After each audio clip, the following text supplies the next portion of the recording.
thank you all for being here. I don't see media present, but they will hear about it because we're going to be doing this Facebook or speaking on Facebook, and we will use our social media to show what a wonderful gathering of partners here we have in San Diego who are opposing Proposition 36 and in favor of Prop 6. I'm Gretchen Burns Bergman, co-founder and executive director of A New Path, Pillars for Addiction Treatment and Healing.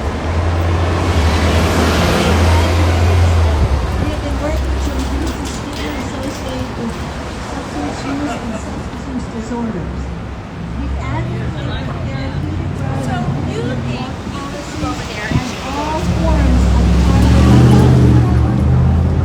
I'm also the lead organizer of our national Moms Unite to End the War on Drugs campaign with representatives in 35 states, partnerships with 6 countries. We work to end the stigmatization and criminalization of people who use drugs. So again, for 25 years, A New Path has been effective in demanding a change in drug policies by sharing our own stories of drug war devastation. Ask Mom about the casualties of the drug war. Note the t-shirt.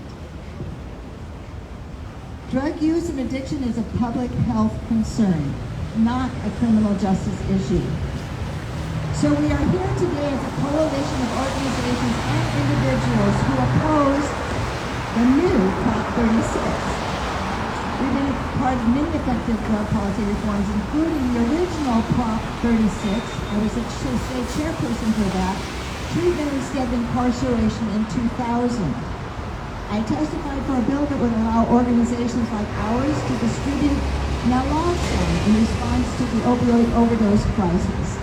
And I was one in 2016 of the 3 signers of Proposition 64, regulation and legalization of cannabis, which has provided so many programs for youth now. We were also big proponents of Proposition 47. The name of that proposition is the Safe Neighborhoods Schools Act. It created funding for life-saving mental health and substance use disorder treatment programs.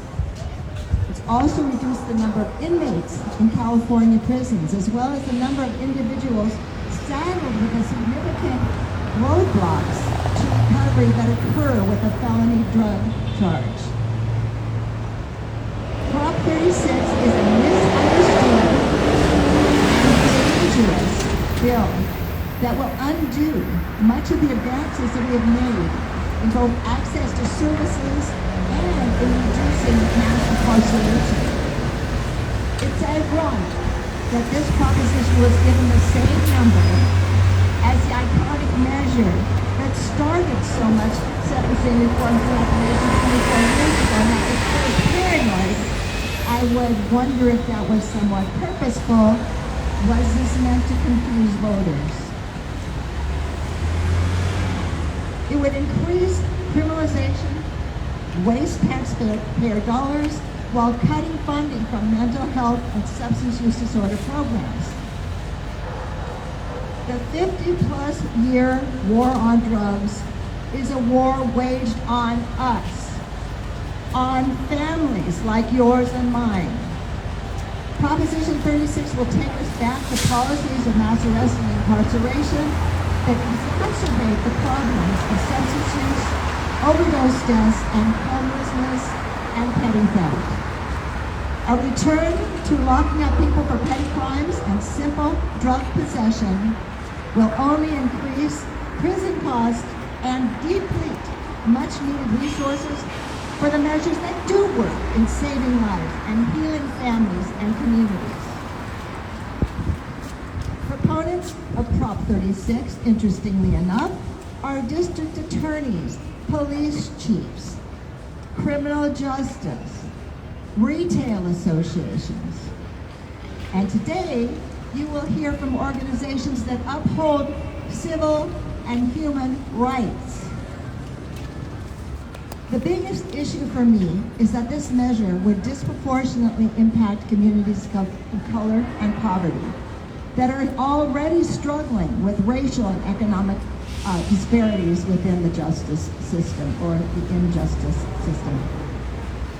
What we need is therapeutic, health-oriented, science-based strategy that reduce the harm associated with drug use and addiction. Public health is public safety. Prop 36 will not make neighborhoods safer. Please join us in opposing it. And again, thank you all for being here. I'm going to pass this on to our next speaker, Caroline Stewart, LCSW, President of the Board of A New Path. What an honor to be here, everybody. I was thinking hard. I don't have a lot of minutes to speak, but I thought I want you to know I wear several hats in this arena today. I'm the mother of a son who has a psychiatric illness and a substance use disorder. I'm proud to say he's currently sober because of MAT, medication-assisted treatment. The fact of the matter is that our son has been incarcerated over and over again when what he needed was clinically informed care. I also want you to know that besides being the mother of a son with a co-occurring disorder, I am a licensed psychiatric clinician. I've retired from the Department of Psychiatry at UCSD, where we champion MAT. I want you to know that we develop a science-based understanding of substance use disorders and the high comorbidity of substance use with mental illness. The other thing I want you to know is that I've been the president of the New Path for over 20 years, working to promote harm reduction. Did you know that there are more people incarcerated in the United States than any other country in the whole world? We should be ashamed, not promoting more incarceration. Finally, I want to share with you something. I don't want to shock you, but 20 years ago, my husband and I were stabbed, and we both nearly died. We were stabbed in our own neighborhood of Mission Hills. The man who stabbed us had been discharged from county mental health that very morning. He was ill and psychotic.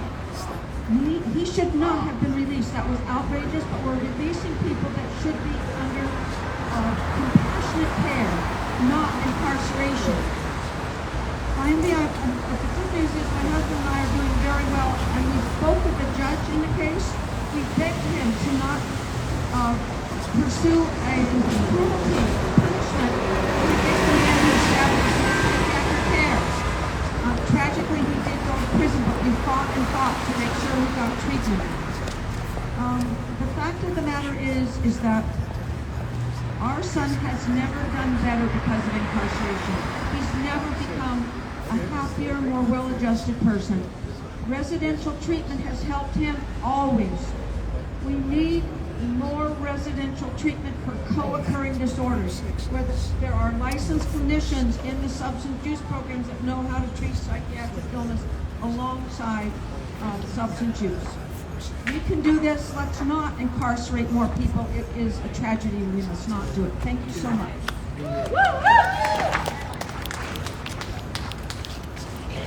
Thank you, Caroline. What brought me to this work was personal. My two sons are survivors of opioid addiction and punitive prohibition. My older son spent 11 years in and out of prison for substance use.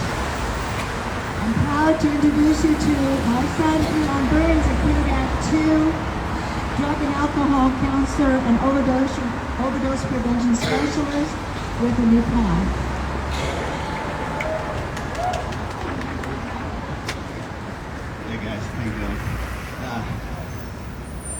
Thank you for being here.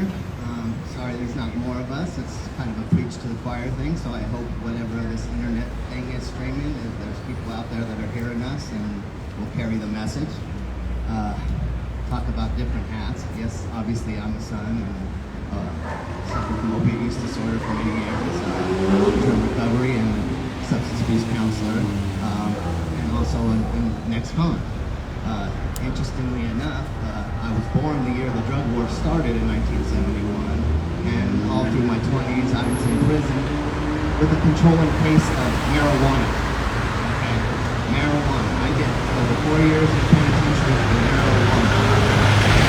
California, where it's legalized, where society doesn't catch up, with where the direction we need to be going in. And it seemed about 20-something years ago, the pendulum was shifting where people pretty much decided drug war rhetoric and locking people up to get out of this situation was useless and very expensive. But now we're getting, there's powers that be that are very invested in going back to that era of just locking people up. There's profit in it for it, especially with privatization of prisons and that thing. Substance use disorder should have never been a criminal justice thing. It's a medical situation that needs to be cared for that way. We need more funding for services, for treatment of co-occurring disorders, more programs for the homeless. You get a couple petty thefts and then you scare the public into thinking the world's so dangerous again and just need to lock people up. All it's really doing is try to lock up as many poor people as you can so the rest of us can live.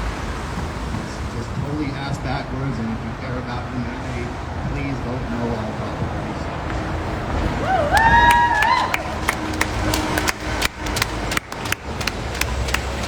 It's important to note that crime is not up in California, nor is it up in the United States. Our next speaker is Shelby Huffaker, MPH, from Americans for Safe Access.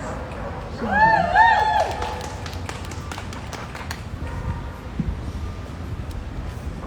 Good morning. My name is Shelby Huffaker, and today I'm speaking on behalf of the San Diego chapter of Americans for Safe Access, a nonprofit dedicated to advocating for the rights of medical cannabis patients. In my professional role as a public health researcher, I also work with syringe services programs to improve health service delivery for people who use drugs. My experiences have led me to believe that Prop 36 will not only fail to address the issues it claims to target, but it will also lead to an immense amount of unnecessary suffering. Suffering that could be avoided by implementing more humane, equitable, and cost-effective solutions. First, let's address a fundamental issue. Prop 36 was set to fail because our current infrastructure lacks the capacity to provide adequate substance use disorder treatment to those who want it. A recent report from Voice of San Diego revealed that there are only 2 withdrawal management beds available for Medi-Cal patients in the entire state. Instead of expanding access to addiction treatment, Prop 36 would divert critical funding from our already strained treatment services. Moreover, evidence shows that coercing individuals into treatment does not enhance their chances of recovery. In fact, it increases the risk of overdose. Our priority should be on ensuring voluntary, accessible treatment to all those who seek it. Prop 36 would also come with a hidden price tag. While it may cost $133,000 to imprison one person for a single year, a staggeringly high number as it is, the true costs are much greater if you consider the downstream effects of incarceration. Justice-involved individuals often face significant barriers to employment, housing, health insurance, education, and they are at heightened risk for overdose as well as infectious diseases like hepatitis C and HIV. Most importantly, let's talk about equity. From the targeting of Chinese immigrants through the Smoking Opium Exclusion Act of 1909 to the targeting of Mexican immigrants through the Marijuana Tax Act of 1937 to mandatory minimum sentencing laws targeting Black and poor people, punitive laws surrounding substance use have always been explicit in their ties to race and class. Over a century of mass incarceration and chronic disinvestment have created a homelessness and addiction crisis disproportionately affecting people of color, LGBTQ+ folks, and other marginalized groups. The difference with Prop 36 is not in intent, but in language. It represents a continuation of the war on drugs under a new guise. What's most frustrating about Prop 36 is that it diverts attention from proven, evidence-based solutions. We should be expanding low-barrier access to medications for opioid use disorder, investing in affordable housing and universal housing voucher programs, and scaling up funding for harm reduction, homelessness prevention, and anti-recidivism initiatives, for example. In closing, I urge all Californians to reject the drug war 2.0 and just say no to Prop 36. Let's advocate for solutions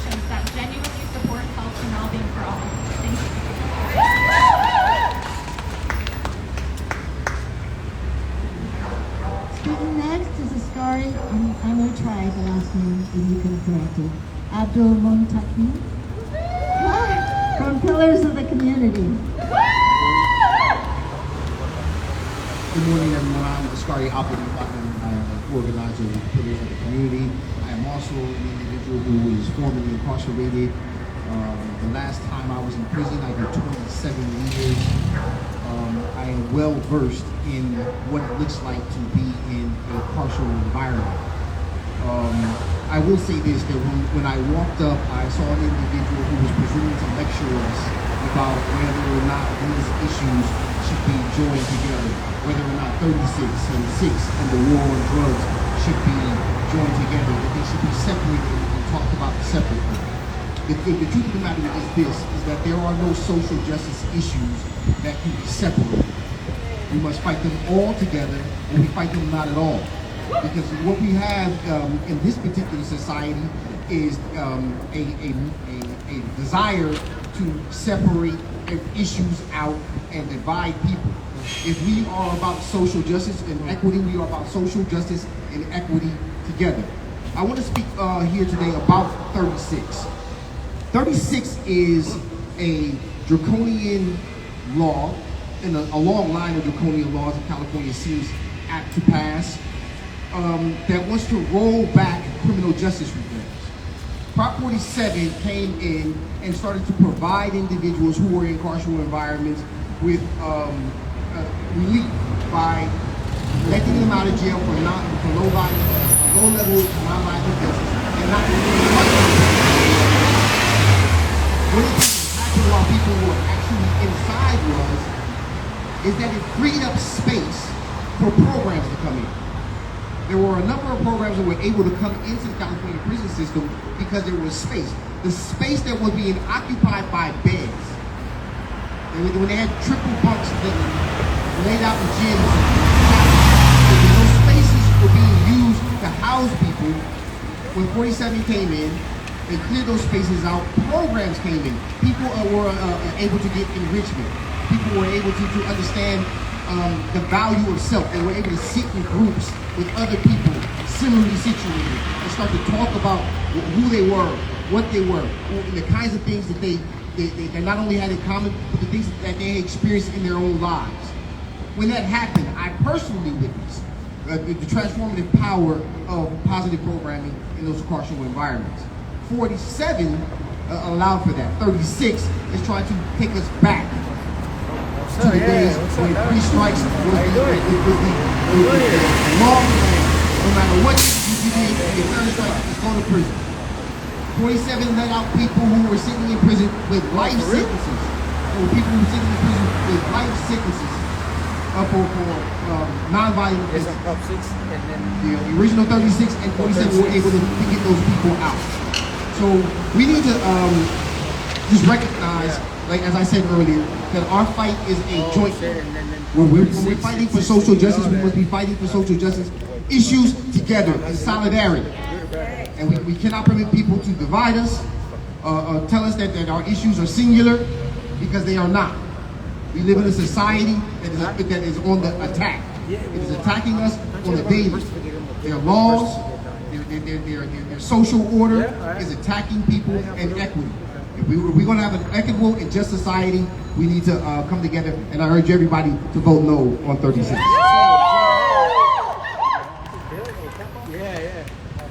Thank you. We're standing in front of the Hall of Justice for a reason.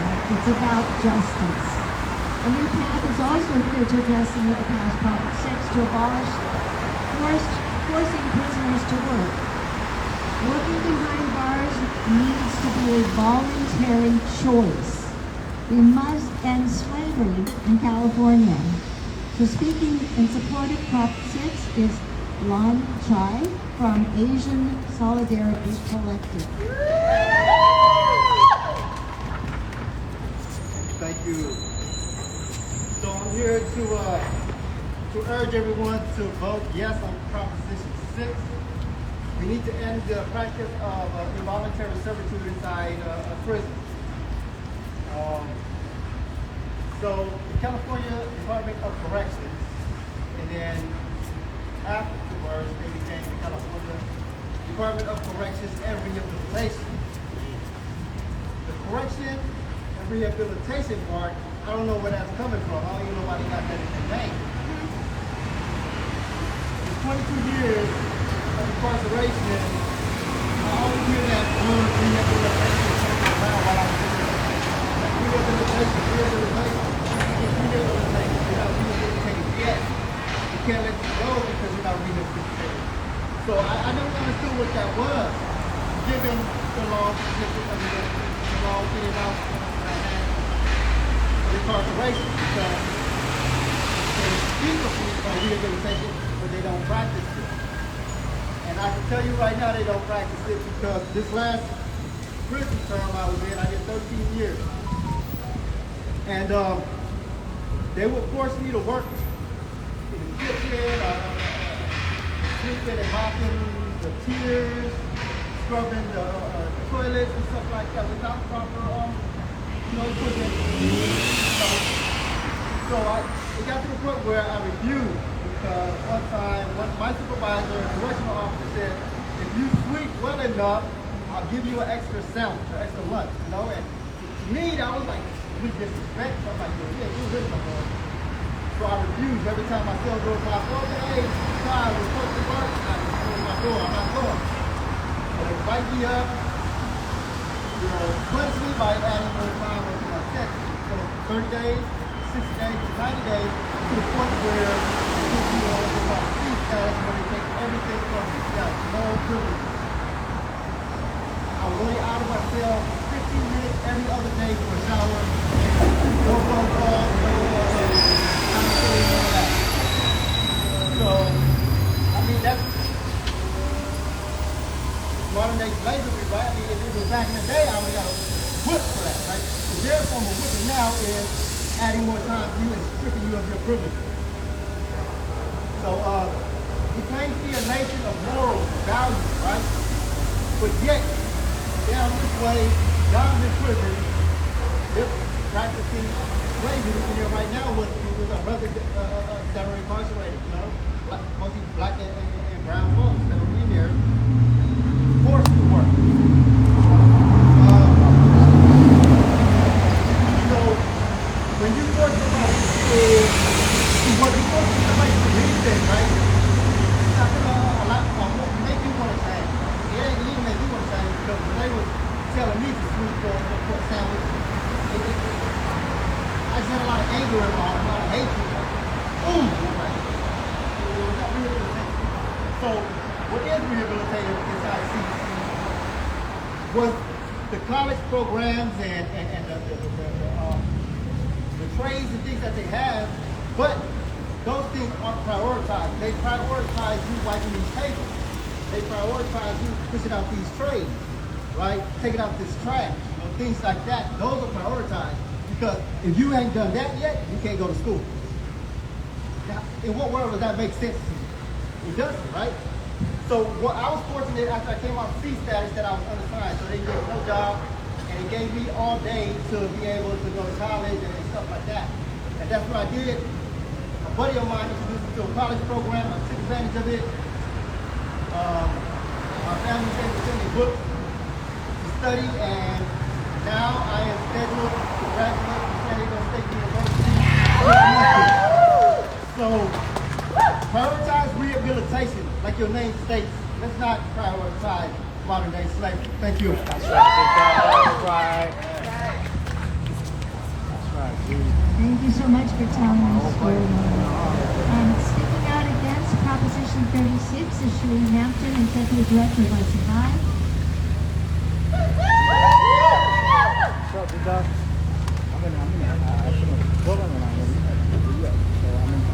Hello, everybody. First off, I want to say thank you guys for being here. And let me make some noise if you voted no on Prop 36. Okay, that's what we hear about. So, you know, Prop 36 is going to be taking over $100 million in funding from the mental health treatment programs, substance abuse treatment, housing, schools, and more. Where in the world does that make sense? Without these resources, people will be thrown in jails and prisons undiagnosed with so many different mental health issues. Can you imagine what that would look like? So, since COVID, mental health has been at an all-time high, and they want to take the funding away from this, make that make sense. We need these resources in all communities, okay? I'm sure we all know someone who needs these resources, right? Okay, so let me know. How many know someone who suffers from any kind of mental health issues? Okay. How many of you guys know anybody that suffers from any kind of substance abuse? Okay. Or anybody that's attempted suicide or committed suicide? Okay, thank you. So, again, ask yourself, what does taking away this funding from this look like? What does this look like? We have so many people out here undiagnosed, misdiagnosed, not treated. When you're not treated, you're not diagnosed, you're committing crimes that you have, survival of the fittest. So when they throw you in jails, what does that look like? I facilitate in these jails, and all the IPs, we call them IPs, put some respect on that because they're still humans.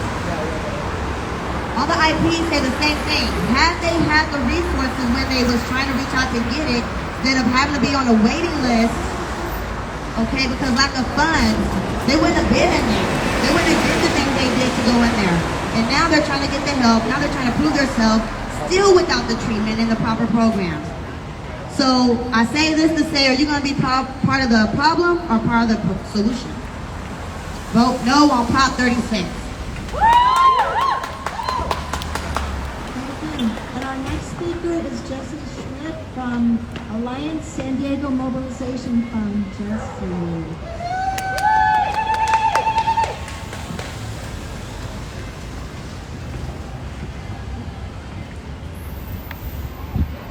Good morning, and thank you for being here today. My name is Jesse Schmidt. I'm the State Policy Manager at the Alliance San Diego Mobilization Fund, and I stand before you not just as a policy advocate, but as a community organizer deeply rooted in this fight for justice, equity, and progress. Today we gather because our communities are at the crossroads, and the decisions we make now will define the future of generations. Proposition 36 takes us back. It turns the thought back on progress, jeopardizing the very reforms that we fought so hard to achieve. Our communities that have been historically marginalized and systematically overlooked, cannot afford to lose the ground that we've made this far. We've seen the devastating consequences of punishment-first policies that tear our families apart and they destroy lives. They leave our neighborhoods from the southeast to the South Bay and everywhere in between, hollowed out and stripped of opportunity. This measure will drag us back to that very dark place. As a legislative analyst report clearly outlines, Prop 36 will impose millions of dollars in unreimbursed costs on local jurisdictions, costs that will hit the hardest in communities like ours. And let us tell you what that means in real terms.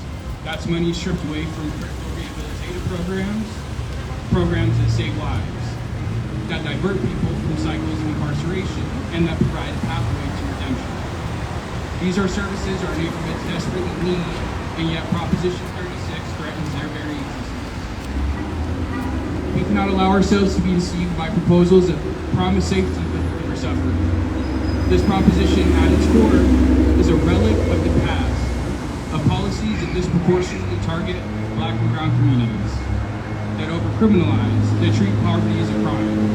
We've been here before, and we know what happens when you choose punishment over prevention, incarceration over investment.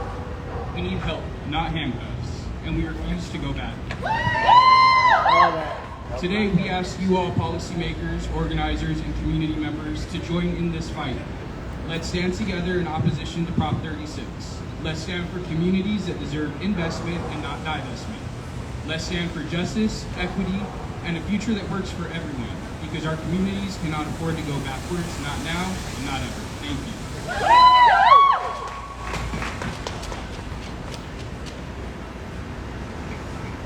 Thank you. Now, our last speaker, Yusef Miller. All of us are not the San Diego chapter. Thank you for being here.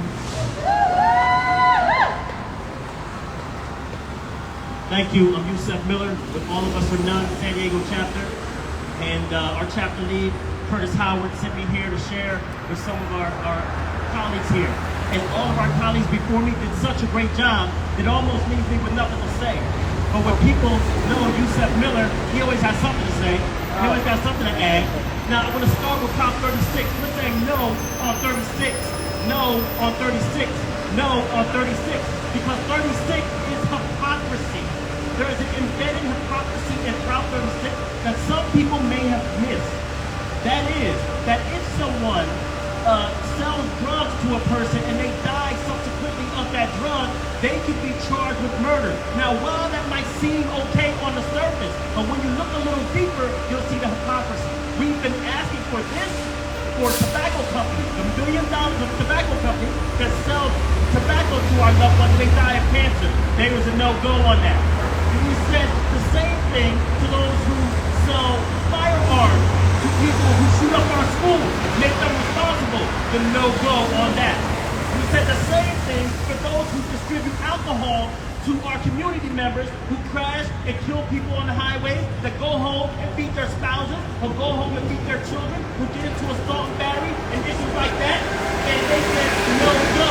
But when it comes down to you and I and people on the streets, when it comes to that community, yes, lock them up forever, give them a death sentence. This hypocrisy is glaring, and it shows that Prop 36 is not interested in helping, it's not interested in anything but incarcerating people. Another thing on 36 is that 36 only impacts the back end if you catch somebody. If you catch somebody. But what about the front end that was talked about earlier? People who desire funds and needs so they don't have to commit crimes of finance. What about that end? So they're not serious about helping the community. They're interested in high rates of incarceration, to incarcerate and enslave our families. So I'd like to end on that note. Yes on Prop 6. No on 36. Yes on Prop 6. No on 36. Yes on Prop 6. A lot of people say in the 1860s, when slavery was up for the debate on the 13th Amendment, they would have voted to end slavery. That's what they say today. But if you don't put your money where your mouth is on Prop 6, you are a liar. Yes on Prop 6, no on 36. Thank you. Thank you. Other organizations standing here with us in solidarity today are Our Time to Act, FatMap, Their Voices, Health Advocacy with Mutual Inclusivity, and several individuals. Now this is the part where I would ask the press if they have any questions. So since they are not here, I'm going to ask you all if you have any questions as to how to talk to your neighbor who says, I haven't voted yet and I'm confused about Proposition 36.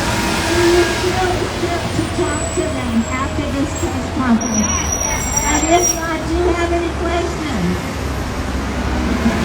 And if you talk to your neighbor, what you know about Prop 6? And they haven't voted yet, and you're encouraging them to vote. What would you say? No on 36! No on 36, yes on 6. End slavery. Thank you. Good job, everybody. So I'd like to get a little photo from all the speakers right here in the front. If we get a snapshot, no, maybe you can take it, or you got it. You got it. Okay. And thank you everybody for being here. Feel free to talk to one another. I appreciate the effort. All of these. Some of us. Okay, no worries. Okay, I'm gonna take a couple. Okay, yeah, that's perfect. Alright, on different phones. Alright, everybody. Come on in. Alright, ready? 1, 2, 3. Alright, I'm gonna do one this way. And then I have another phone. 1, 2, 3. Alright. One more. A couple more, actually. Okay, 1, 2, 3. Alright, thank y'all. I'll send out, oh, you already did it. I'll send out, oh, go ahead. I do have an article in the Times of San Diego that